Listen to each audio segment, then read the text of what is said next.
بھائیو، اگر حسینی بننا ہے، اگر محمدی بننا ہے،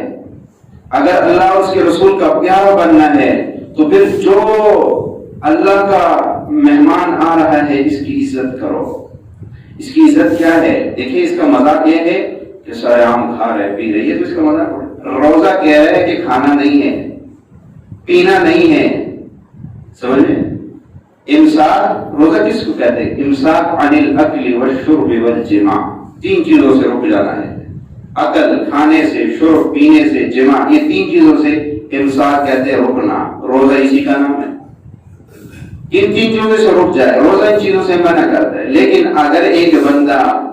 کھائے بھی پیے بھی اور کہے میں مسلمان ہو، تو اس کا مطلب یہ ہے کہ یہ رمضان کو سرسری مان رہے، اندر سے یہ رمضان کا مذاق اڑا رہا۔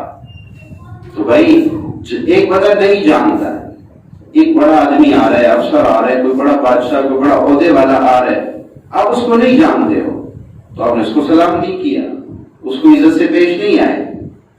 اس کو بھی پتا یار مجھے جانتا نہیں، چلو کوئی بات نہیں۔ لیکن ایک بندہ ایسا ہے جس کو آپ کو پتا بھی اس کا عہدہ کتنا بڑا ہے، اس کی عزت کتنی میں نہیں کر رہی ہے، لیکن آپ جان بوجھ کے اس کو سلام نہ کرے، جان بوجھ کے اس کو کوئی عزت نہ دے، تو وہ ناراض ہوگا کہ نہیں ہوگا؟ وہ کہے گا یار چلو وہ فلاں نے جو میری عزت نہیں کی، لیکن وہ مجھے جانتا ہی نہیں تھا، اور تو مجھے جانتا تھا نا۔ اگر باپ نے کوئی بوجھ اٹھایا ہو اور راستے پہ جا رہا ہو، ایک جوان اس کے سامنے آیا، اس نے کوئی توجہ نہیں دی، بابا جی جا رہے ٹھیک ہے چلے گئے، اور اسی جوان کے پیچھے اس بابا جی کا بیٹا بھی آ رہا ہے، اور بیٹے نے بھی یوں دیکھا اور یوں نکل گیا۔ اب بتائیں باپ کس سے گلہ کرے گا، پہلے والے سے یا دوسرے سے؟ وہ کہے گا وہ مجھے جانتا ہی نہیں، کون تھا جوان جا رہا ہے، تو میرا بیٹا ہے، تو نے مجھ سے کیوں نہیں پوچھا؟ بتائیں، باپ ناراض بھی ہوگا، ڈانٹے گا بھی کہ تو نے مجھ سے کیوں نہیں پوچھا۔ رمضان کا گلہ غیر مسلم سے نہیں ہے، رمضان عیسائی سے گلہ نہیں کرے گا، یہودی سے گلہ نہیں کرے گا، ہندو سے گلہ نہیں کرے گا۔ جانتے ہی نہیں رمضان کیا ہے، کیا اس کی ہے۔ رمضان لا الہ الا اللہ محمد رسول اللہ پڑھنے والے سے گلہ کرے گا، تو مجھے جانتا تھا، تو نے میری کیوں بے عزتی کی ہے، تو نے کیوں سر عام پانی پیا، تو نے کیوں کھانا کھایا بلا شرعی عذر کے؟ کچھ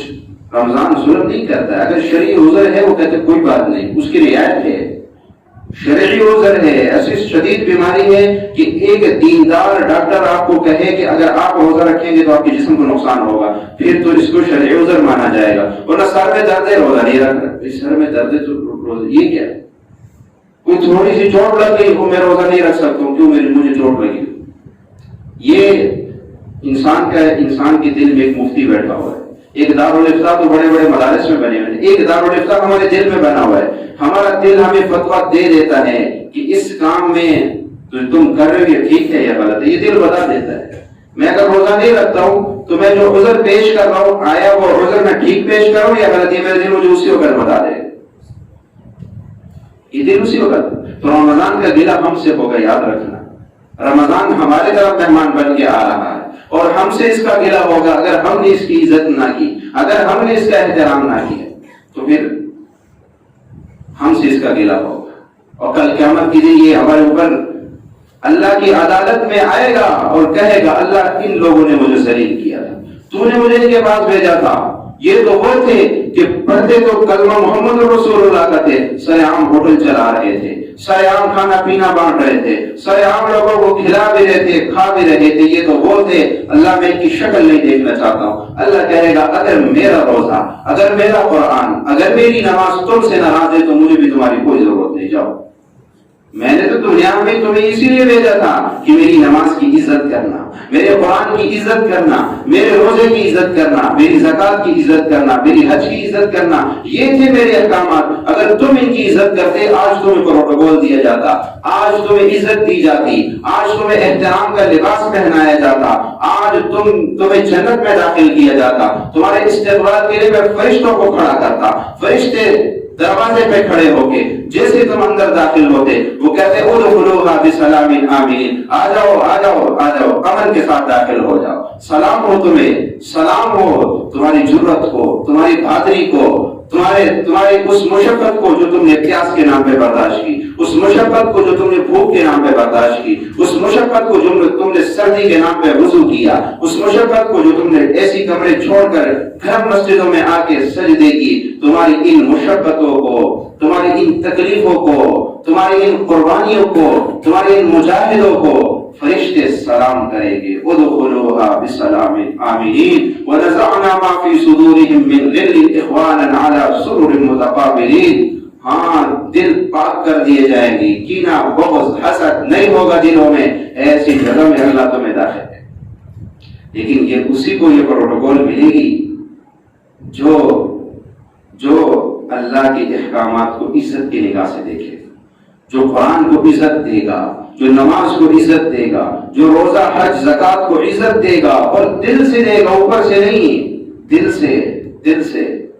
پھر یہ عزت اس کے لیے وہاں تیار ہے، یہ نعمت اس کے لیے اللہ کہتا ہے وَأَنْهَارٌ مِّن لَبَنٍ لَّمْ يَتَغَيَّرْ طَعْمُهُ وَأَنْهَارٌ مِّن خَمْرٍ لَّذَّةٍ لِّلشَّارِبِينَ وَأَنْهَارٌ مِّن عَسَلٍ مُّصَفًّى۔ اللہ کہتا ہے میں نے ایسی نہریں تیار کی ہیں، دودھ کی نہریں، گلاس نہیں، بالٹی نہیں، نہر کہتے جو چل رہی ہو، چل سے چل رہی ہے، پتہ کہاں سے پانی آ رہا ہے پتہ ہی نہیں ہے، تالاب بھی نہیں، دریا بھی نہیں، نہر چل رہے